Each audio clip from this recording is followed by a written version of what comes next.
to the Nerdentials podcast, starring your hosts, Joe Tweedy, Matthew Johnson, Nick Thomas, and Lynn Dudgeon. Welcome to Nerdentials, your weekly dose of the nerdy essentials, covering film, video game, TV, video games, and comic books. I'm your host, Joe Tweeden, slightly skipping a beat this time. Joining me today in the studio is the Lynn Dudgeon. Heyo. It's not going to be much of a surprise if you've been following us this whole time. I did transition from the Northwest to the slightly less Northwest. But, last but not least, we also have joining us in the Nerd Cave, the Nick Thomas. Hey, what's the dealio? How you guys doing? Excellent, Nicholas. I know we said we were going back to weekly and we kind of skipped a week. To be fair, We skipped a week. things happened last week. We had a rough week, and now we're working back and trying to get back into the rotation of things, if you will. Yeah. You know? Hey, dude, it's 2020. Every morning I wake up going, damage report. Kind of true for a little bit of all of us. Like, I mean, things are still in limbo for a lot of people. And we don't know how things are going to go going forward. But what we do know is that we are going to keep treading through the thick of it and trying to continue delivering the nerdy content that we have for the last nearly 3 years, guys. We're coming up on 4 years this fall, if you guys can believe it. And just so our listeners and viewers are in the loop, I know a certain redheaded ginger has been missing, nay, for a few moments. And we just want to give a shout out to Matthew Johnson. We want to let you know, guys, that he will return. He's not gone forever. He's just got personal matters to attend to for the time being, and we'll soon get back his jolly redheaded laugh soon enough. He is the ginger, the last soul bender. Yes. Exactly. On that note, This is foretold by the prophecy.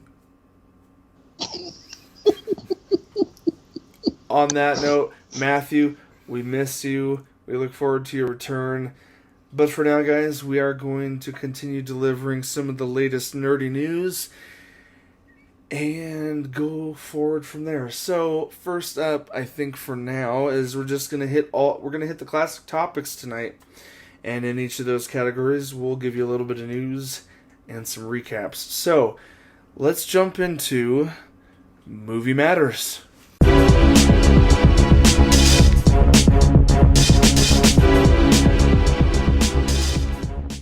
Woo! This will be the first time I've hit those stingers in a while. Did you see me there? I jumped into it. I saw you jumped out and then back in. That was wild. Yeah. It's like you're putting a little pizzazz into this whole thing. Production value. Production value. Alright, guys. Oh, on a side note, episode 86, that's where we're at right now. We're getting slowly closer to 100. How have we not hit 100 yet? Ah, are we we've there yet? We've been taking our time. Yeah, Are we there yet? We'll get there sooner, I promise. Can we turn the car around? Like, legitimately? Like, can we go backwards? I don't want to go backwards. I want to see what the future holds, Lynn. Come on. Like 65B? 85B?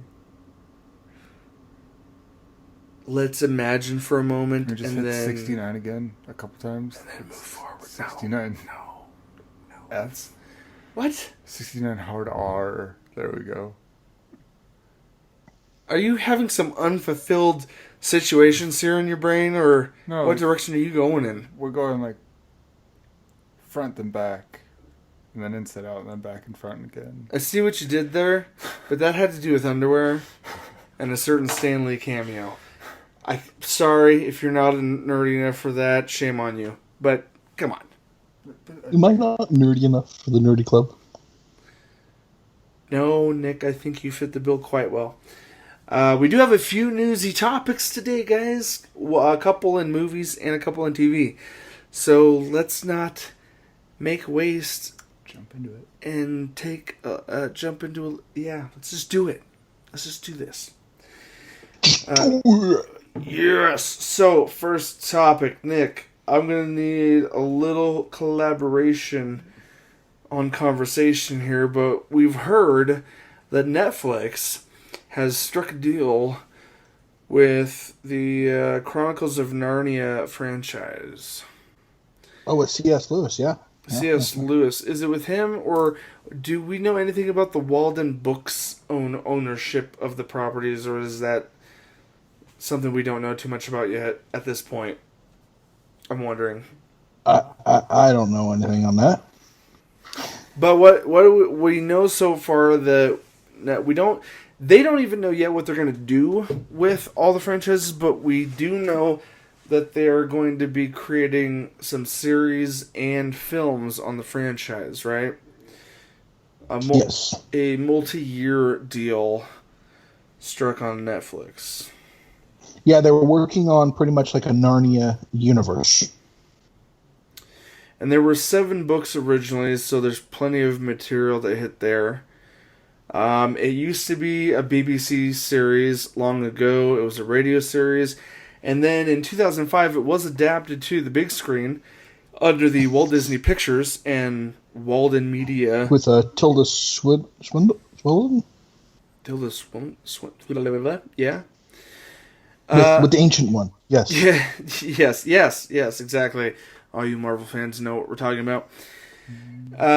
They released the first film, The Lion, the Witch, and the Wardrobe.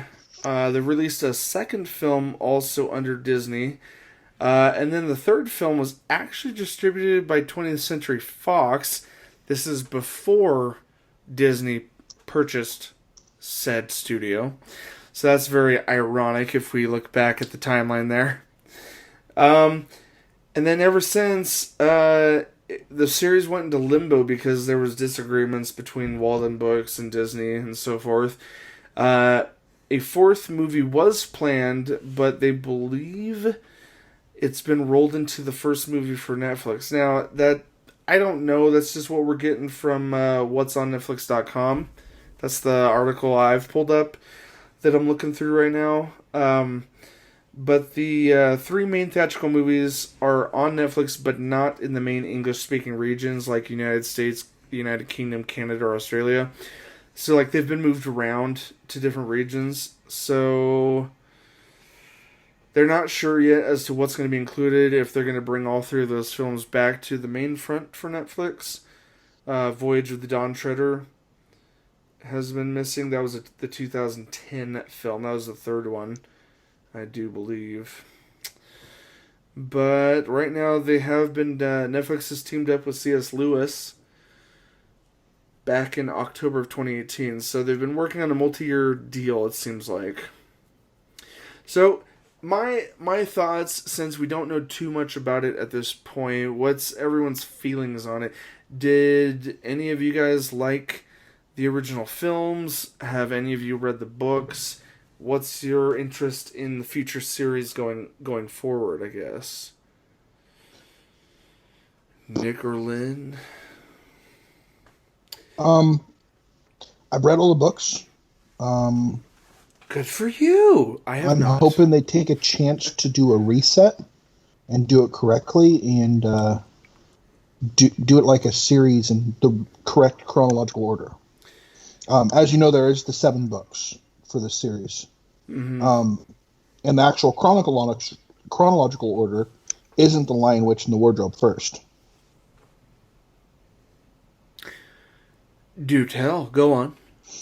It should go The Magician's Nephew, Lion, Witch, and the Wardrobe, Horse and His Boy, Prince Caspian, The Voyage of the Dawn Treader, Silver Chair, and The Last Battle. Look at you, nerd, laying out information I am clueless about right now. I mean, I know all those titles, but as far as chronological, that's interesting. So was there more history in Narnia prior to the kids going to Narnia? Because Yeah. you're speaking to an audience that may be familiar with it, but we've also got a mix of audience that probably might not be familiar with the books, you know? Yeah, no, it's completely understandable. There's definitely a little bit of stuff going on in Narnia beforehand, and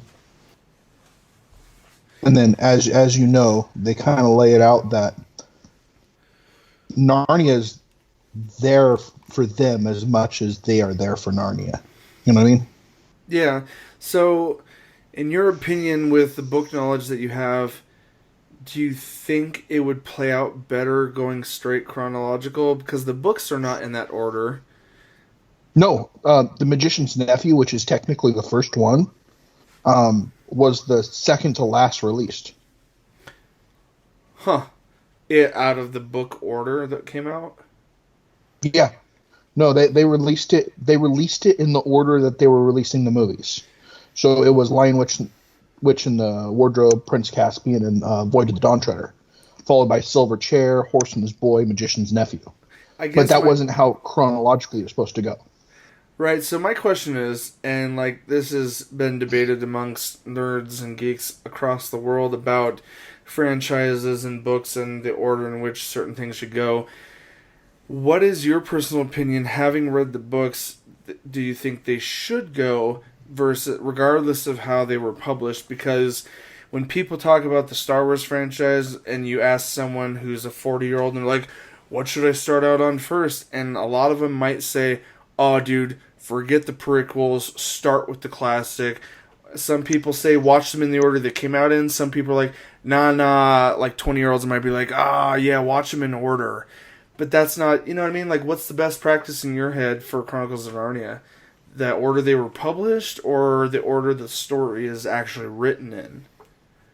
Because you see how that can be perceived differently based on certain fandom, you know? Yeah. I don't know. Just a thought, throwing that out there. If you don't have a formulated opinion, that's fine, dude. Like, I haven't read any of the books, so I can't No, I do have disagree. Okay. I believe they should be read in order that The story of chronological happenings. happens. Okay. It makes sense. There's actually, if you read it, the Magician's Nephew first, it actually fills in a little bit of that information where in the Lion Witch in the Wardrobe, you're wondering, okay, what's going on here? It kind of gives you a little bit more backstory on Narnia and what it actually is. Yeah, okay, I can see that. That makes sense. I haven't read the books, but I definitely would like to see how the books play out. But I'm also very interested to see what direction Netflix takes it, you know. Lynn, do you have anything to add, or should we hit the next topic? Do you want to say anything about it? I think it's interesting. Oh, you were talking to him. I apologize. It's all good. Did you have any thoughts on the movies? Did you like any of them? I definitely liked the movies. They were fun. I read the books when I was younger, so it's been a minute since I've read them. But I went to the plays as well, downtown Portland. Oh, crazy. So yeah, it was, I don't know, it's one of those things that'll be interesting to see a new take on it. Yeah, see what they do with it. Yeah. What were you going to say, Nick? I have I have a little bit more information on the acquisition and what they plan on doing. Please divulge. I think it's crazy how much Netflix spent to get this, though. 9 figures. I don't have an exact amount, but it was a 9-figure deal for this. So minimum 100 mil, probably more. Yeah. And if they're looking for a multi-year deal, then they definitely have a lot of ideas for how much they want to put out.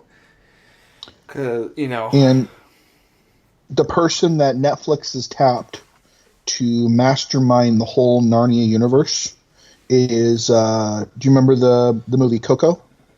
Disney Pixar Coco? Yeah. The co-writer, Matthew Aldrich, is going to be the whole architect of the whole thing. Interesting. Huh. Yeah, dude. Now, is he also doing Soul? Oh, that new Pixar movie? Have you heard about that, Nick? I haven't. It's called Soul. Mm-hmm. It's definitely a more urban flavor tale, I think. It's like bluesy. Yeah, that's what I mean. Yeah. Like musical, on the musical side of things.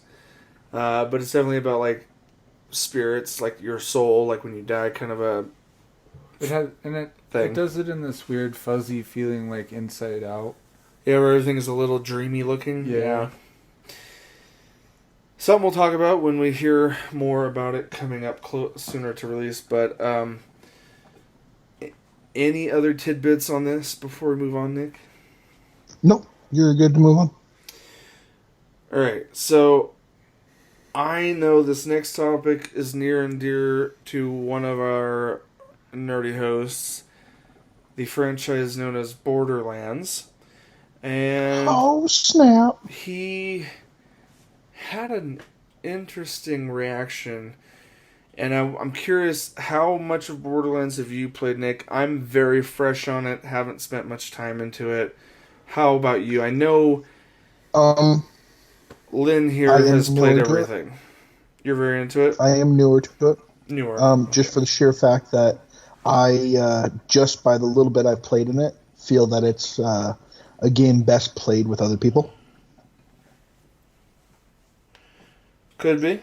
It's got all the co-op options for sure. Lynn has played all of them multiple times through. A lot of it by himself. So we'll get his hot take in a second. But what's the? I clicked on the wrong thing. What's the news on this one? We got our first casting for the live action take on Borderlands, and I don't even know what part of the franchise the movie is going to tackle. Right. But now, I think it's addressing the main four characters, because the news we already know who she's going to play. Okay, do you have it in front of you? Because if not, I do. Well, okay. Why don't you read off what we've learned here? Yeah, no, it's been reported that the first person that's actually been assigned to this movie is Cate Blanchett. And she will be playing one of the four. Lilith. She will be playing one of our original game, right? four characters. Lilith, Borderlands who was 1, the siren, the leader of the Firehawks. Mm-hmm. Yeah, and she was introduced in the very first game. And also, I don't know about anyone's opinion on this, but Eli Roth, I guess, will be directing this film or franchise. Hold on, I just saw it. Sorry, I misplaced it. Oh, yeah. The two of them previously worked on The House with a Clock in Its Walls, which is a really interesting movie. Really slow-paced, kind of creepy. Me and my wife, Amy, caught it a few months back on Netflix. A really weird title. But aside from that, two of the actor and director worked on that film recently. So I don't know what that means. This doesn't really carry any weight to what Borderlands is going to turn into. Let's just get Lynn's quick take on it. I mean, you've experienced the entire franchise as a whole. To me, off air, you seemed kind of indifferent about it. I don't know what your excitement level is or non-excitement level is. I mean, if they go one for one the original story, it'll be one of those. I've played through this storyline like 8 or 9 times minimum. So it would kind of. But I honestly think that they have a. Oh, go ahead. No, I was going to say, just it'd be interesting to see all of the character portrayals. I'd like to see who they cast as Brick or Mordecai or, Roland for that matter. Yeah, I'd be very Big, curious. broad-shouldered, freaking soldier-looking dude. It'd be crazy to see. The Rock. I mean, no. Would you put it past Hollywood to not do that? If they did that, I would be out. I'd be out.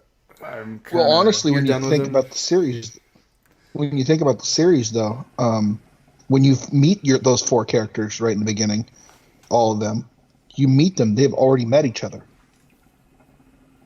This would be a good time for us to get a backstory on this. Like, start off as baby vault hunters? Are you suggesting that if they make this film, that the script may not be a retelling of what they've already done, but more of a prequel or something? Like he said, everyone has seen this story. Their best idea would be to give the fans of this series something new that they've wanted. So background on the characters, the idea of where they came from. Not only will this give them an idea of, a place to start, this could lead to a Borderlands universe type thing. Multi-movies. Yeah.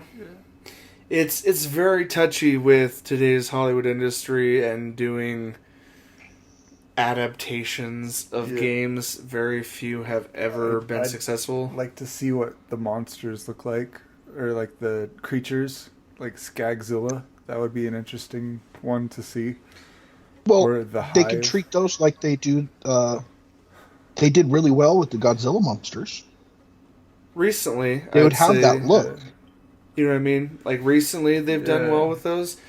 I'm trying to think of another recent Or like actual game Sledge. franchise that did better or did good. The best game franchise was a remake because the fans demanded it for Sonic. Okay, you can verify that. I haven't had a chance to check it out, but I have seen all the changes, transformations, what they did, and it does make me happy to see what they did right. And I do know that a sequel is being worked on. Jim Carrey is coming back, and they did say that he's going to be full-blown Eggman this time around with prosthetics. Ooh. Like full-blown prosthetics and everything. Makes sense. And Jim Carrey even said in somewhere in social media, I don't have it up right now in front of me, but so I'm excited for the sequel, and I'm happy to see that they went full-blown with what the fans wanted, so that was cool, but again, it's one of the few things that have Another worked. thing that might be a little tough to do is to get the voices correct, because if you look at some of the voice actors within the original game, they don't line up to what their character looks like at all. I'm not just saying physically, I'm talking in other appearances. Yeah. So, like, Claptrap can be whatever Claptrap wants to be. He's a little robot. He's cute, and the they can voice easily actor, yeah. mimic that voice. But I'm somehow. talking like, I don't know, like Sir Hammerlock. That one might be a little tough. Because if you look up his voice actor, I don't remember him looking anything near what Sir Hammerlock would. For the voice he puts out. Yeah, for To the voice, character, yeah. the voice that he puts out. Anyway, I would like to see this piece. I'm always, for me personally, regardless of the fact that it's an adaptation or even like an alternate take or a prequel to something, Borderlands is a very beloved franchise by millions of gamers out there, and it's another one of those wish list ticks on my list of just being like, I just want to see one of these things be successful. And it was shockingly successful that Sonic the Hedgehog turned out as well as it did. Like, even critically, it wasn't horrible. It was, it was right in the middle there, but like a lot of fans enjoyed it. I just gotta say, as one that has watched it multiple times because I loved it so much, that I have to watch it now. I'm going to try to watch it this weekend. Well, let me put this much praise on it.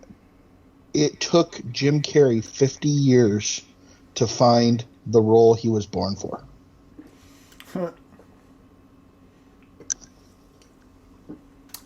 Wow. I don't know if that puts the movie up on a huge pedestal or drops Jim Carrey down to the bottom of the barrel, but I've loved Jim Carrey for years. And, Same. And yeah, he's kind of fallen off the beaten path for quite a few years. Because he used to be the slapstick comedian, from the 80s and 90s. And who's this you're showing me? Okay, I'm not familiar with what the character looks like. Now that I see him, can you pull up a picture of the character? Who? Of Hammerlock. Hammerlock. Are you familiar with the character yet? Yes, I will pull you up a picture of Sir Yeah. Hammerlock. We'll put it in the video here, you guys. If you're watching on YouTube, we'll post a side by side of the voice actor and the character. But I love the fact that he's come back to it. So, yeah, very different appearance. He's a character with a handlebar mustache, crazy V handlebar mustache, and a cowboy hat. Very grits looking, with glasses. And the voice actor is very clean cut, jet black hair, very different to that character. Excuse me. So I don't know. Yeah, that's true. Like when you think about any franchise where you want to get the voice right and the character, like for instance, I think it'd be really hard to do a live action movie of, I don't know why you're giggling, I think you are being misled here, but I'm thinking Splinter Cell. That's fair. Sam Fisher in the game looks nothing like Ironside. That's fair. But I mean the original voice actor for... And he's done all the voice. I'm just saying, like, he's got a very unique voice. Yeah. But the voice actor for Snake out of the Metal Gear series is pretty spot on to what Snake would look like. Yeah. Okay, fair enough. Yeah. I mean, they could cast him, but it's one of those things. It's like for instance, the Master Chief.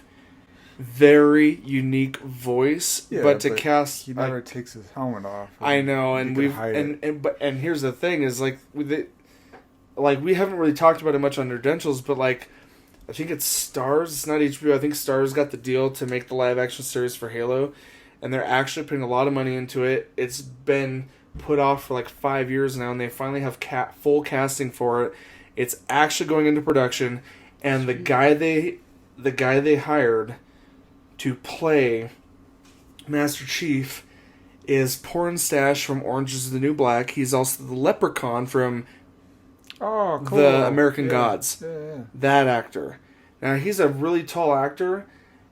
He could bulk up, get swole. But he's got a unique face, and I don't know if they're going to do ADR, like voiceover with someone else and never show him in the suit or what. Hey, maybe. You know what I mean? I have no idea what the show... It's going to be about the Master Chief. Like, the first season on Starz is some part of the timeline about Master Chief. And so I have no idea if they're going to actually show his face or not. It's kind of like Pascal, or not Pascal. What's his name in The Mandalorian? Oh, yeah. They spoiler warning for anyone that hasn't watched it. Shame on you nerds if you haven't on Disney+. But they did wait till the very end of the season before briefly showing his face. And true to the Mandalorian creed, he still hasn't revealed it to any humans. Only a lowly IG-11 droid saw his face briefly because he was giving medical assistance to him. So he's still a mystery to everyone else, but the audience got to see him in the last episode. Yeah. Kind of crazy. Kind of thought... He's a good enough actor, and the whole season went well enough. I didn't think they'd ever show his face, but they did. If I'm being fair to Cate Blanchett, she doesn't have exactly the voice of what Lilith has in the game. So it's going to be interesting. I'd be fine with other people playing the characters, and if they can get the demeanor down at least, this would be a good chance to make some no names famous. Yes. You know what I mean? Yes. Like don't typecast The Rock as Roland Find somebody. He's massive, though. I know. Find somebody that fits the character and cast them and make them famous. I agree with that, though. I think Hollywood's better off, especially with adaptations at least, to hire more no-names than not. Right? Because then you can get a fresh look, fresh taste on it, and make someone new bigger in Hollywood. You know? Yeah. Hey, but imagine Roland being played by frickin' Idris. Idris Elba. It'd be a very different take because he's not super huge.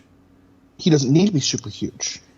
I know, but the thing about Borderlands and what fans might agree with me on is that there's a lot of exaggeration to not only the caricatures but also the comedy and how it's delivered. There's a very unique flavor to Borderlands. So with that flavor, and that's also why they went with kind of a cel-shaded look with the games, is also to add that timeless factor. Like 20 years from now, you can still say, that's a great game still. Because it's all exaggerated lines, comedy, mayhem, shooting. Yeah. It'll still look good 20 years from now. Just like World of Warcraft. It's not photorealistic, it's stylized intentionally.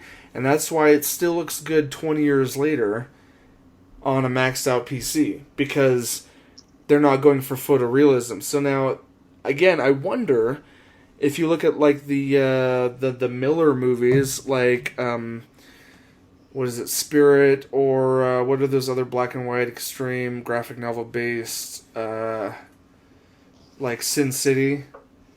Those were heavily stylized, put in black and white with accents of red. And I'm not saying they have to necessarily go for some crazy stylized Borderlands. Oh, it still works. But I think they should if they're going to do something sort of faithful to it and not go straight live action realistic, because there's a huge amount of comedy related to the whole feel for Borderlands, right, Lynn?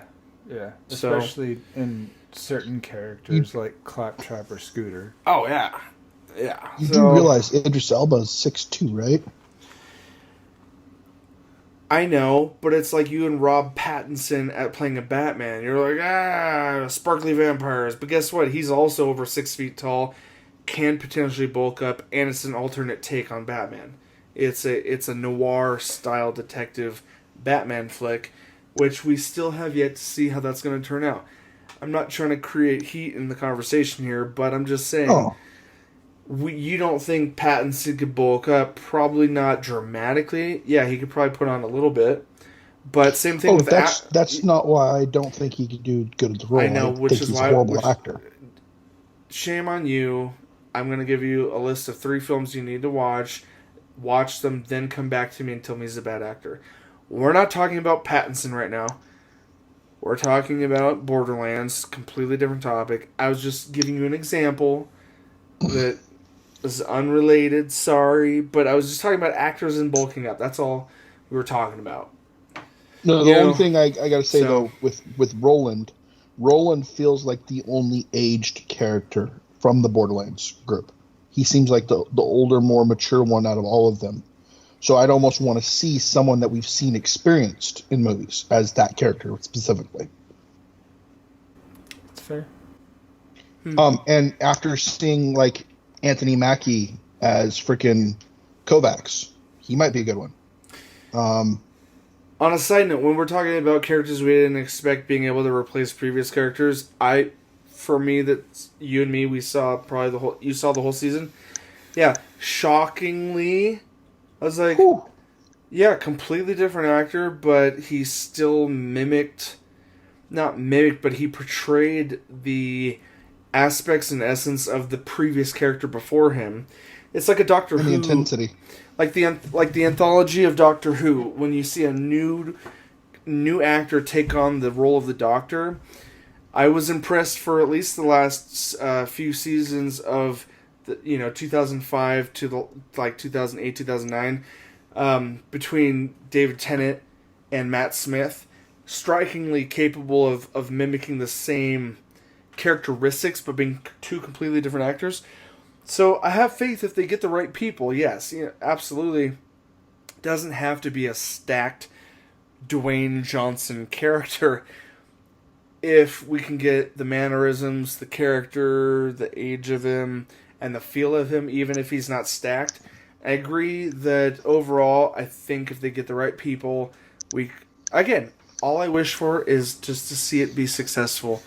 So whatever that means, I just want to see an awesome Borderlands movie.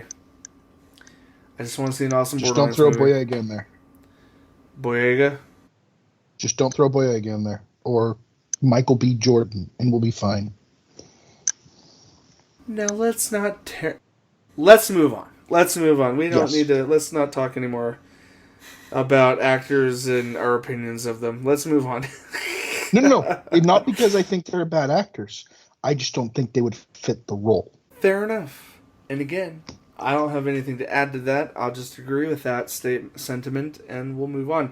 Guys, that's going to wrap up Movie Matters for now. Those were the two huge movie topics.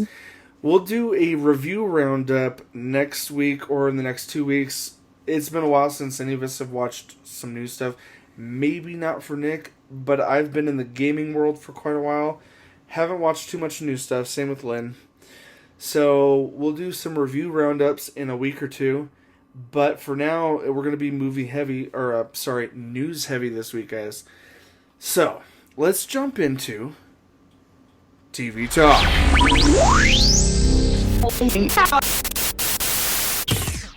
Guys, welcome to TV Talk.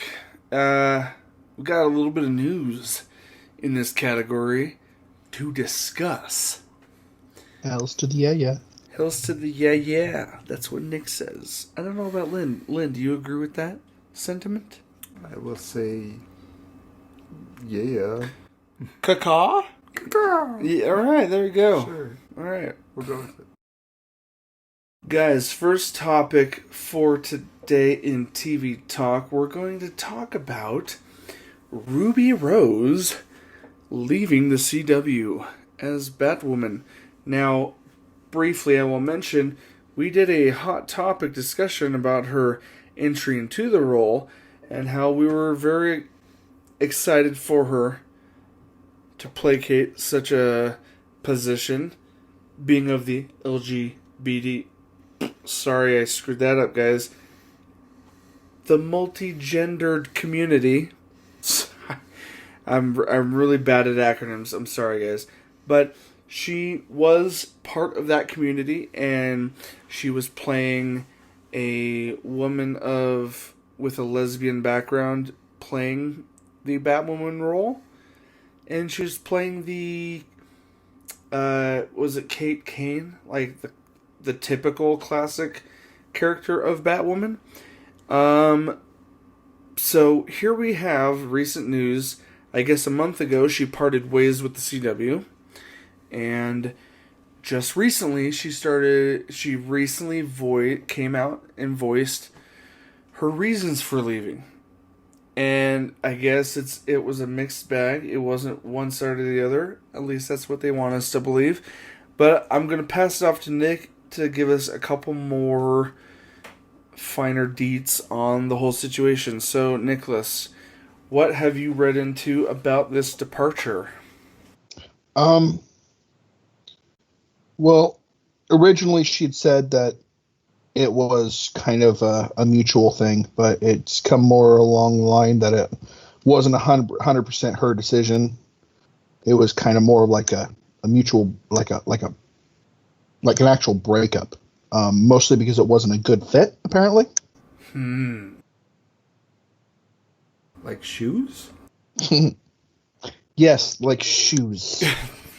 Yes, Lynn, because that's how relationships work. It's all about the right size. There was a lot of things that people loved about her character, but apparently she didn't get along with people, or people didn't get along with her. There was some good chemistry with other people in the Arrowverse.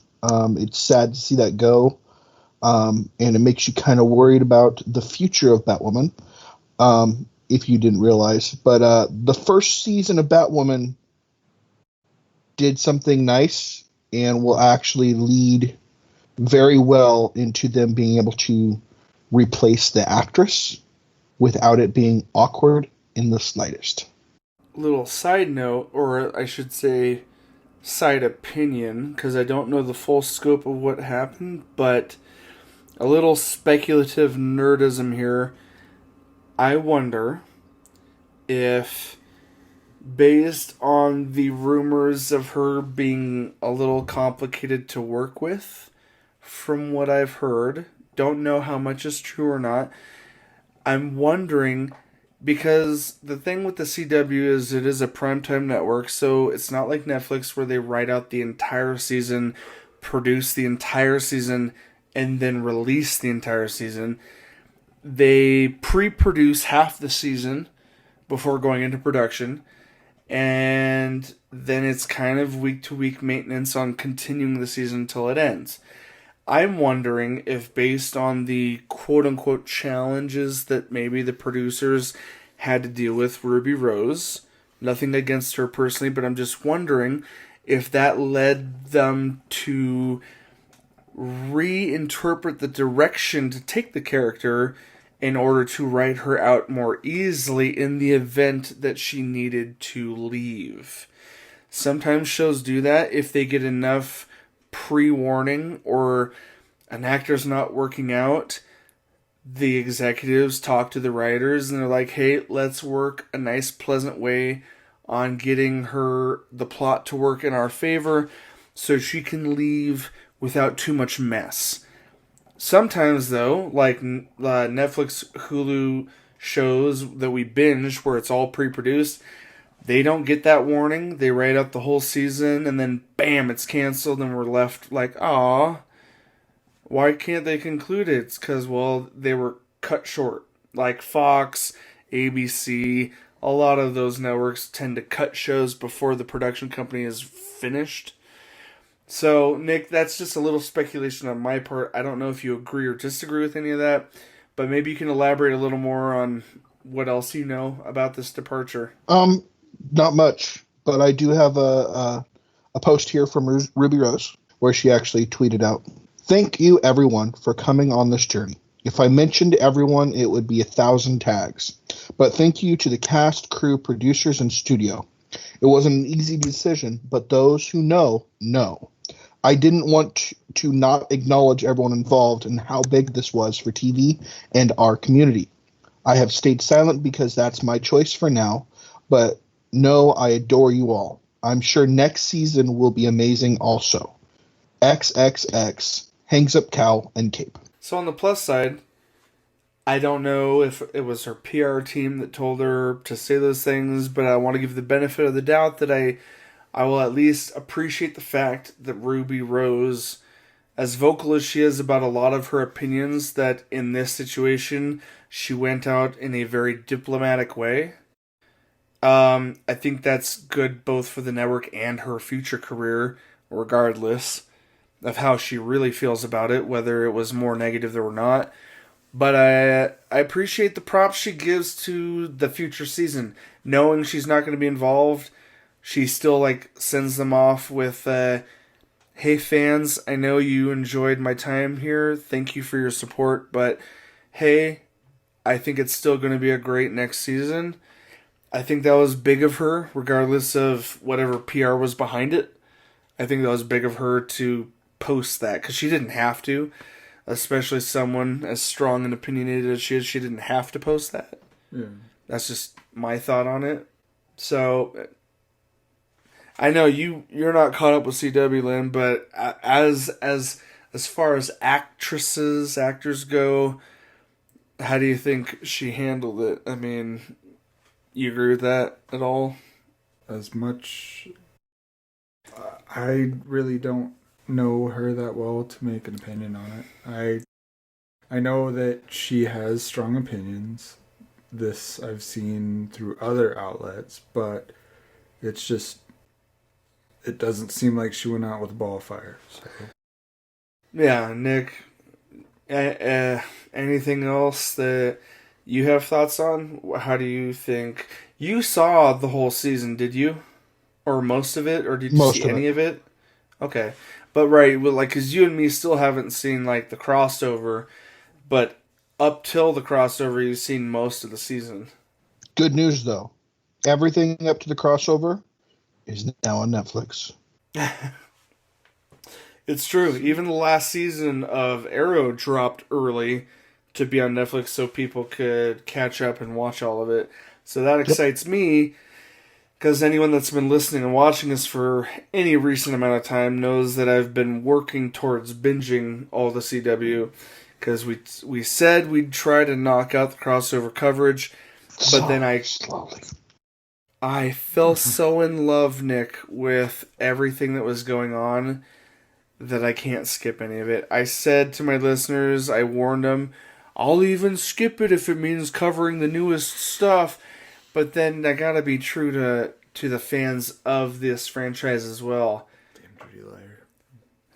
I didn't lie. I just overpromised something I couldn't follow through with. And now I'm admitting defeat to any other fans of the CW that I fell in love with what I was watching, and I have to watch the rest before I catch up. I will do that in a pretty quick succession, so hopefully before the end of this year, we can do like a nice full breakdown of the last season's crossovers, and we'll be all caught up. That's my hope. I can't promise that, but that is my hope to promise type of scenario. So that's the Ruby Rose coverage. It sucks that that's the way she went. I thought visually she looked cool for it. I thought it would have been a nice run for her. Unfortunate it went that way, and I'm hopeful for the future of that series. CW doesn't necessarily can things that quickly, so I know they're going to work their way into additional seasons with a different casting. So hopefully. So actually, I just read something on it. Breaking news. Berlanti Productions and where was it? Berlanti Productions and WB-TV confirmed to CNET on May 19th that Kate Kane, Batwoman role, will be recast, and both companies are firmly committed to Batwoman's future. Rock on. So we're definitely so it's not getting canceled. More of that. We're just finding a different way to do this. We're just readjusting the plot. And it'll buff out. Yes, we'll buff out. We'll buff out. You know, I'm going to put bleeps in there because I think that'll be funny. It'll be a running hashtag. Say it, because you're going to bleep it out. Say it, because I'm going to to sit through this whole recording and bleep it out appropriately. Sweet. Lynn, we'll why buff does out. it sound different when he says it? I don't know. Shit'll buff out? Yeah. Shit'll buff out. See? Interesting. Shit'll buff out? Shit'll buff out. Shit'll buff out? Shit'll buff out. All right. Shit'll buff out. Shit'll buff out. All right. You guys, you'll enjoy the edit. I promise it when you get to this part. All right. I hope so. No, you will. I'll make it interesting. I will make it interesting. I think it's hilarious that we just pick random things that we just keep repeating, and then whenever Joe says it, it's like, why does it sound different when he says it? What is that, like 5 things now? Don't peel back the curtains that hard. Although this particular moment will hit episode 100. Whew. It's been a minute since I've promised that, but I have held to it in the editing room floor. I've been collecting, anytime I've said this will hit episode 100, I have collectively set it aside in a folder. Awesome. I can't wait for episode 100. No joke. I hope you guys tune in for episode 100. This is 86 right now. We're getting there, guys. Anyway. I'm making that commitment. I will watch episode 100. I have made that. I'm awesome. I'm making that commitment, though. My birth year was last episode. Boom. Anyway, not to age us, but let's move on to the next couple categories in TV talk. Nicholas, I'm going to pass off the headlines to you at least because I know you recently added these. So what is the next hot topic for TV talk? Well, in a galaxy far, far away. He's jumping to this one. Go for it, Nick. There was a franchise that was saved by a Disney Plus original series that was just so near and dear to our hearts. For all of you that don't know what I'm talking about, The Mandalorian. Mando. We did do a trailer breakdown. We did not do a deep dive on it yet, but we did break down a lot about it prior to its release. And guys, I think the consensus is we all really enjoyed it. Yeah, we got some season 2 news for Mandalorian. Speak Jawa like a Wookiee. Yeah. Where we will continue to follow our favorite bounty hunter and the asset, or the child. Baby Yoda. Yeah. Baby Yoda. I don't care, Disney. That's what I'm calling him. Sorry, didn't mean to get so aggressive, guys, but that's what I'm calling him. It's all good. It's true. Yeah. But we're going to get some new faces this season. And there's been a few actresses and actors confirmed. And along with that, a few directors for some episodes confirmed, which I'm kind of excited about. One of the big ones, anybody that followed along with Rebels or Clone Wars, we are going to get...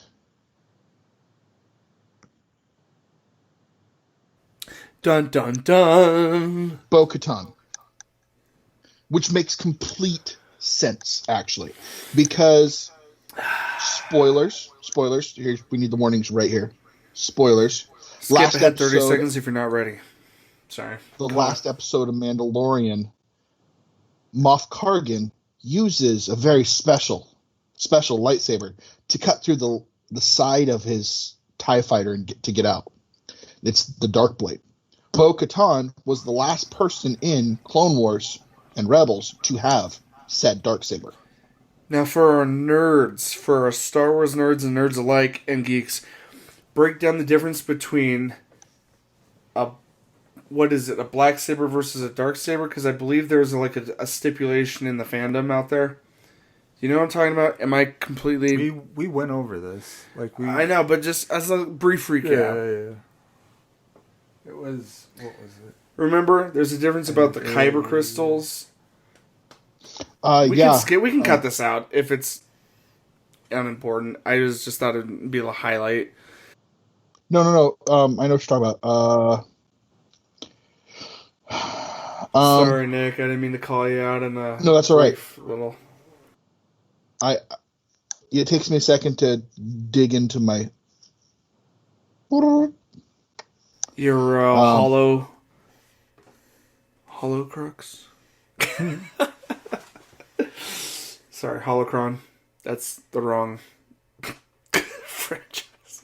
Horcrux, Holocron. Harry Potter, Star Wars. Everyone's gonna shoot me now. Them all together. I'm matching everything. I am going to shove all of you into this square peg It's like that Patrick Stewart meme where they mix up a whole bunch of franchises. Yeah. X-Men, Star Trek. No, it's different, definitely. It's actually shaped more like a sword than any other lightsaber. It actually has the tapered end and all that. Shorter.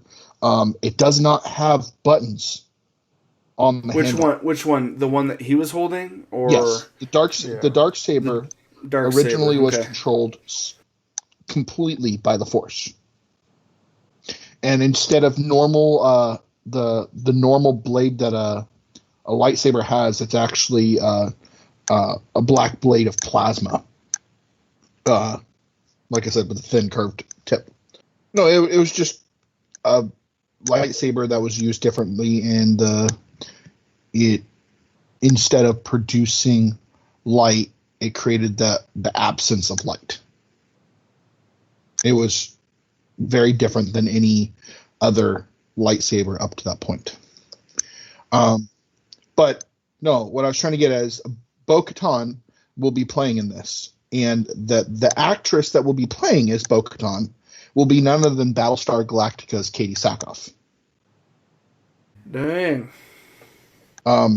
She's a great actress, and I could see how she would fit the role very well. I can't wait to see it. The other thing that is actually very important to announce, everyone's favorite Padawan that we have not seen since Clone Wars. No, we've seen her in Rebels. Will make an appearance, a lot of appearance actually, in season 2 of Mandalorian. Apparently, we should see a lot of Ahsoka Tano, played by none other than Rosario Dawson. Good choice. Mm-hmm. Good choice. Nice, wonderful actress. And for people that don't know who I'm talking about when I say Ahsoka Tano, she was Anakin Skywalker's Padawan. And especially in those series, those animated series. Yep. Clone Wars, Rebels, yeah. Last time we heard anything about Ahsoka Tano, we heard her voice telling Rey that she was with her. Very nice. Yeah.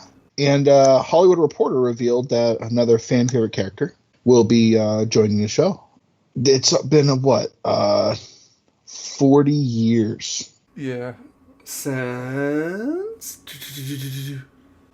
the return of the Jedi. Best mercenary.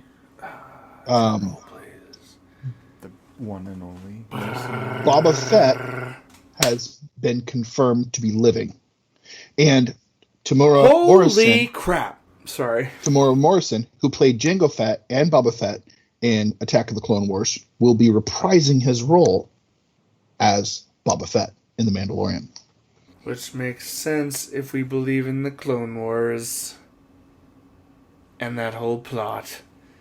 That's I am okay with it. I don't have any preconceived notions of old school original canon and this can't happen, blah blah blah. But there's what you told me off air as we're about to unfold here a little bit, is that his on-screen fall into the Sarlacc pit did not necessarily confirm an actual death.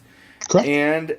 And as we've learned through the Mandalorian series, if you're not familiar with the external canon outside of it, that Mandalorian armor is incredibly durable and nearly invincible in certain circumstances, and Boba Fett was fully adorned with said Mandalorian armor. Mm-hmm. So his survival is not impossible.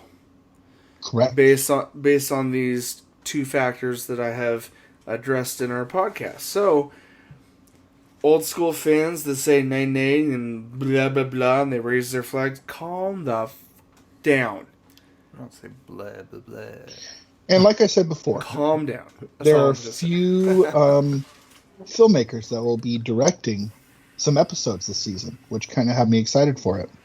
Let me hear it. Sin City and Alita Battle Angels director Robert Rodriguez, most known for his grindhouse horror movies, will be directing an episode of The Mandalorian in the second season. And the last two films you just listed, which were both excellent. Yes. James Cameron left that series to Rodriguez, and that was close to his heart. The Alita Battle Angel. Oh, okay. That was a James Cameron prized project that he wanted to man, but because he got too busy with Avatar, not trying to mock him, but the leading guy on the top grossing films of all time leaderboard left that project to Rodriguez. And it turned out decent, a lot of fans will say. Sorry. Side note, move on, press forward. What else? Two more directors we got. Peyton Reed, director of Marvel's Ant-Man movie, will also be directing some episodes this season. The first one or Ant-Man and the Wasp? The first movie, the Ant-Man movie. Oh, okay. Mm-hmm. Okay. And along with him, Carl Weathers, who played as Greef Karga, will also be directing an episode of Mandalorian. Interesting. Mm-hmm. We will be having a lot of our favorite people return. obviously not. It is the way. I mean, what was his line? Character-wise, is what you're saying. This is the way. This is the way. No. I was going to say, obviously not. I have I have spoken. Yeah. Oh, I have spoken. I have spoken. Right. Yeah. The Mandalorian phrasing is, Wait, spoilers for anybody who hasn't seen it. well, we're past that point now. We gave spoilers about the ending. No, But also, is there any indication of Taika Waititi rejoining? IG-11. I have director, not read anything on it. Actor. But I would assume, because how well he is acting with stuff and he's a good voice actor, I would not put it past him to have him in there somewhere. I hope he comes back as a different character. That would be awesome because I freaking love him. He was incredible in Thor Ragnarok. He's coming back for Thor 4, Love and Thunder. But Variety did report that another actor will be joining the Star Wars series, but they don't know in what way he'll be joining. There's no confirmation of what role he'll be playing, but none other than the great Timothy Olyphant. Interesting. I'm curious what he's going to be playing. And for people that don't know who we're talking about, we're talking about Hitman. Freaking Last Deadwood? Hitman. Yeah. Justified. Hitman. Hitman. The Hitman? movie. Hitman. Santa Clarita Diet. Hitman. You. Yep. Okay. Hitman. All the way. Yep. That's the one. He sold it. He sold it for you. Hitman. Okay. He is Agent 47. We love Timothy Olyphant, and I'm very curious about what he's going to play in that role. Gina Carano and Carl Weathers are expected to return. Yeah. F***ing mint. Is that safe to say? Not the word, but the meaning behind the phrase. Anyone following us knows what that means. All right. Anything else, or does that wrap up the extent of the Mandalorian Season 2 info that we know so far? That wraps up the information that I have. I'm pretty sure it's expected to follow exactly where we left off with Din Djarin attempting to bring the child back to his home planet. Yep. Whoa, spoiler warning. You gave the Mandalorian's full name out. Dang. Oh, shoot. Anyone listening? The asset. Yeah, the asset. The child.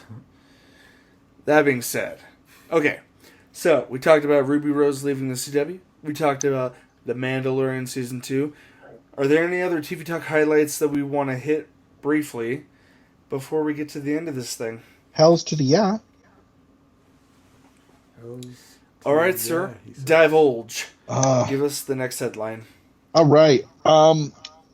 After much heated negotiations for a contract, Tom Ellis of Lucifer has signed on for a 6th season of the beloved show.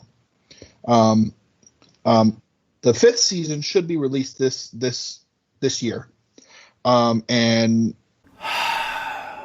lucky us, it will have a much longer season than the 4th season had, which was a weird 10-episode season. That's, to be fair, that's because Netflix grabbed it up, and that's what Netflix is used to. 10-episode binges, 8, 10-episode binges. That's where I think that came from. But obviously, like, the fan outcry and the fan reception of Season 4 must have pushed Netflix to extend the time we're going to spend with this series. Yeah, that's my guess. We're going to get a 16 episodes season dropped in 2 8-episode blocks. Well, now, but hold up. What about Season 5? I heard that's what I'm talking about. Season 5 will be 2 episodes, 8 blocks drops.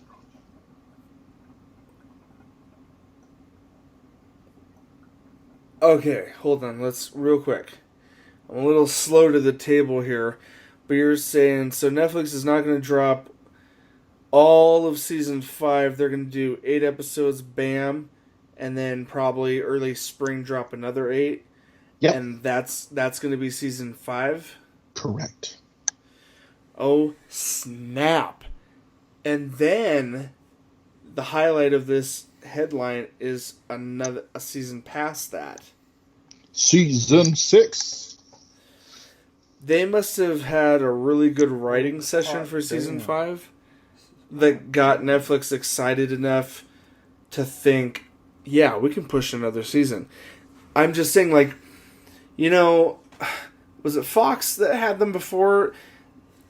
I think, right? So, like, I mean, season 1 was a healthy 13. Season 2 was like, oh, we're going to try to make more of this. And they did, like, a stupid 16, 18 something or other.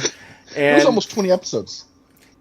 I know, which is almost like a normal, like, CW thing, right? And then season 3 was like, we're going to go an awkward 18 something or other. And 2 episodes before the finale, we got into this real deep, you and me, Nick, when we busted this out a few episodes back in our podcast, and we talked about how they had a great, fantastic ending 2 episodes before the actual finale, and we're like, oh, what are they doing? And then it got weird and awkward, and that's because that's when the network decided to cancel it right before Netflix picked it up. Yeah. And I think Netflix wasn't sure what the reaction would be, so that's, I think, why they went with the 10-episode binge, which is, like, typical Netflix. Yep. Right? And then, I think those 10 episodes must have done well enough. Oh, yeah. They showed that this was perfect for the Netflix setup, because Netflix allows so much more freedoms that network TV does not. Dude, that show gets explicit, but in a very PG-13 way. And when Netflix took it, in the first episode, I was like, oh, wow, they went, like, not hard R, but they went flat R rated, like, wow, they're not afraid of anything for season 4. And the ratings must have gone up for Netflix because of that, from the fan base, because Fox can only go so far. So I was excited for season 5. I was just happy they were gonna, yay, we know they're gonna conclude, but speculatively, I have I'm gonna hold my breath, but I got a little more hope. The fact that they're gonna push to 6 seasons, I just don't want them to overextend the arc. I don't want them to go into weird territories, and it's like, they should have ended on season 4. Like, I don't want to feel that way in season 6. Well, so yeah, no, I agree. But one of the things I got to say though is another good thing about it being on Netflix is we kind of get to break the mold. We're not stuck to that 45-minute TV spot. It allows them to actually do a full hour length of a TV series, which allows them to actually dive into stuff a little bit more and spend more time on the important topics when they're in these episodes. And higher budget because it's Netflix. Hells yeah. They're not afraid to spend a few dimes to make something higher quality, like movie production-ish, depending on the show.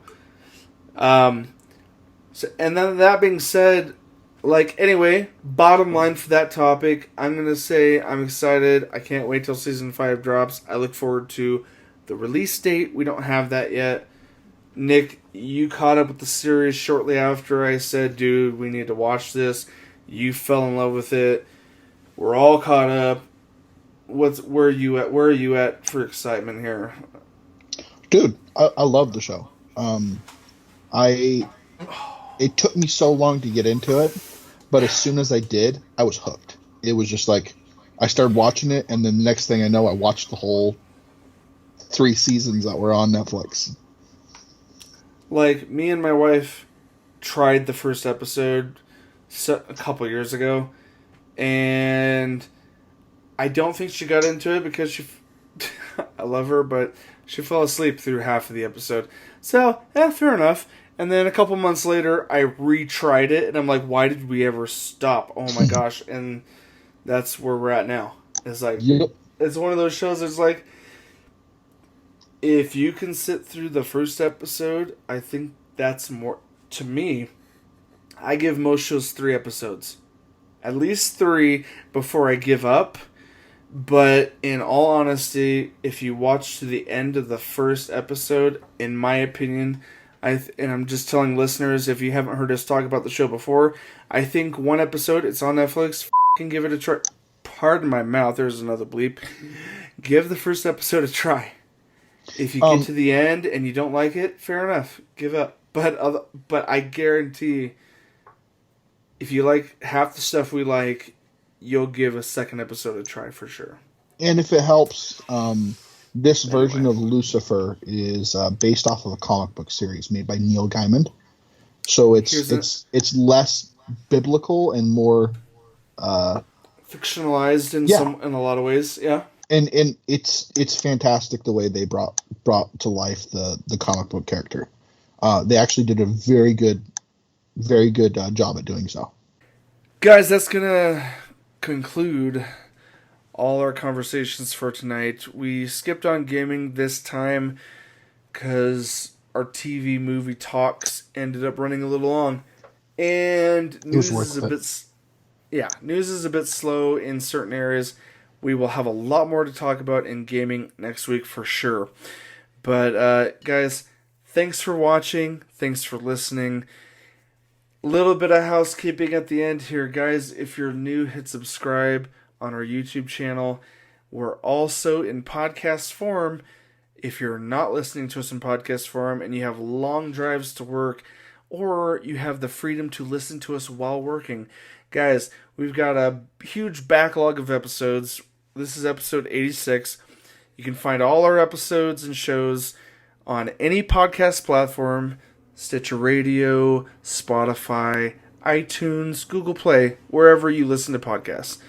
And, of course, if you want the visual mayhem of all these recordings, go to youtube.com/c/Nerdentials, or just type in Nerdentials on Google and you will find probably all of our content.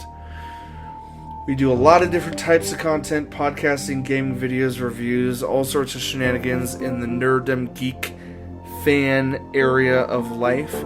So check us out and follow us. Guys, that's going to do it for this episode. That's going to do it for your nerdy essentials. Let's get it right, guys.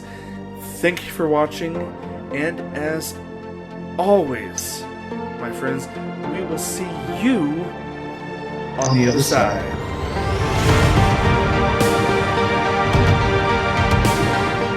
Just like under pressure was different than. I fight so hard to avoid Ice copyright Baby. strike.